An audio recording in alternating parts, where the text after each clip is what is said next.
ಹಣ ಉಳಿಸೋದು ಯಾರಿಗೆಲ್ಲ ಇಷ್ಟ ಇರಲ್ಲ, ಎಲ್ರಿಗೂ ಇಷ್ಟನೇ. 10 ರೂಪಾಯಿಂದ 1000, 1000ದಿಂದ ಲಕ್ಷ, ಹೀಗೆ ಎಲ್ಲರೂ ಹೇಳ್ತಿರ್ತಾರೆ ಹಣ ಇರೋರಿಗೆ ಹಣ ಸೇರುತ್ತೆ, ನಮಗೆಲ್ಲ ಎಲ್ಲಿ ಉಳಿಯುತ್ತೆ ಅಂತೇಳಿ.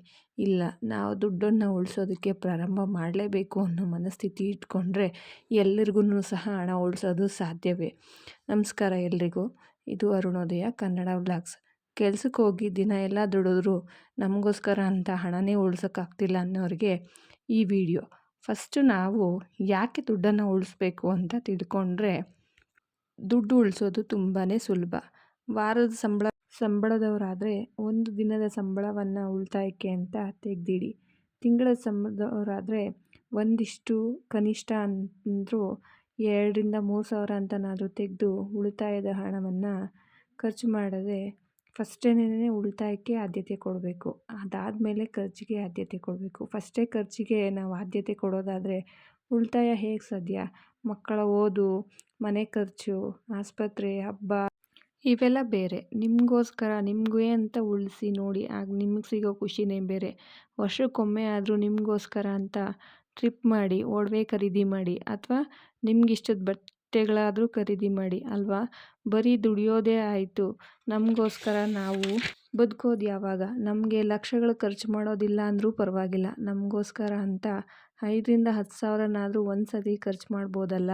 ನಾನು ಯಾಕೆ ಹೀಗೆ ಹೇಳ್ತಾ ಇದ್ದೀನಿ ಅಂತ ಹೇಳಿದ್ರೆ, ಉಳಿಸಿ ಒಂದು ಒಡವೆ ಹಾಕ್ಕೊಂಡ್ರೆ ನಮಗೋಸ್ಕರ ಅಂತ, ಅಥವಾ ಒಳ್ಳೆ ಬಟ್ಟೆ ಹಾಕಿದಾಗ ಖುಷಿನೇ ಅಲ್ವಾ. ನಮಗೂ ಸಹ ನಮ್ಮ ಇಷ್ಟಗಳಿಗೂ ಸಹ ಹಣವನ್ನು ಕೂಡಿಸೋದು ಮುಖ್ಯನೇ ಅಲ್ವಾ. ಮಕ್ಕಳಿಗೋಸ್ಕರ ಪ್ಲ್ಯಾನ್ ಮಾಡಿ 50,000 ಲಕ್ಷ ಫೀಸ್ಗಳನ್ನು ಕಟ್ಟೋದಕ್ಕೆ ಸಾಲ ಮಾಡೋ ಬದಲು ಅಲ್ಪ ಸ್ವಲ್ಪ ವರ್ಷಕ್ಕೆ ಅಂತ ಹಣವನ್ನು ಕೂಡಿಟ್ಟು ನೆಮ್ಮದಿಯಾಗಿ ಬದುಕೋದು ಮುಖ್ಯ ಅಲ್ವಾ. ವಾರಕ್ಕೆ ಒಂದು ದಿನ ಸಂಬಳ ಅಂತೇಳಿದ್ರೆ 300ರಿಂದ 500 ರೂಪಾಯಿವರೆಗೂ ಕೂಡಿಸಿದ್ರೆ 1,200 ರೂಪಾಯಿಂದ 2,000 ರೂಪಾಯಿವರೆಗೂ ಸಹ ಉಳಿಸ್ಬೋದು. ವರ್ಷಕ್ಕೆ 14,400ರಿಂದ 28,000 ರೂಪಾಯಿವರೆಗೂ ಸಹ ಉಳಿಸ್ಬೋದು. ಎಷ್ಟು ಮಾಡದೆ ದುಡಿತಿರೋರಿಗೆ ಈ ದುಡ್ಡು ಹೆಲ್ಪ್ ಆಗುತ್ತೆ ಅಲ್ವಾ.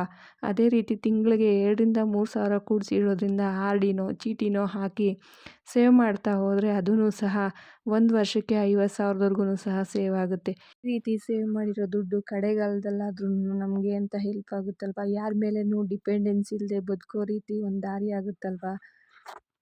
ಸೊ ಜೀವನದಲ್ಲಿ ಚಿಕ್ಕ ಚಿಕ್ಕ ಖುಷಿಗಳಿಗೋಸ್ಕರನಾದರೂ ದುಡ್ಡನ್ನು ಕೂಡಿಸೋ ಪ್ರಯತ್ನ ಮಾಡ್ಬೋದಲ್ಲ. ಈ ವಿಡಿಯೋ ನಿಮಗೆಲ್ಲರಿಗೂ ಇಷ್ಟ ಆಗುತ್ತೆ ಅಂತ ಭಾವಿಸ್ತೀನಿ. ಈ ವಿಡಿಯೋ ನಿಮ್ಗೆ ಇಷ್ಟ ಆದರೆ ದಯವಿಟ್ಟು ಒಂದು ಲೈಕ್ ಮಾಡಿ, ಹಾಗೆ ನನ್ನ ಚಾನಲನ್ನು ಸಬ್ಸ್ಕ್ರೈಬ್ ಮಾಡಿ. Thank you for watching.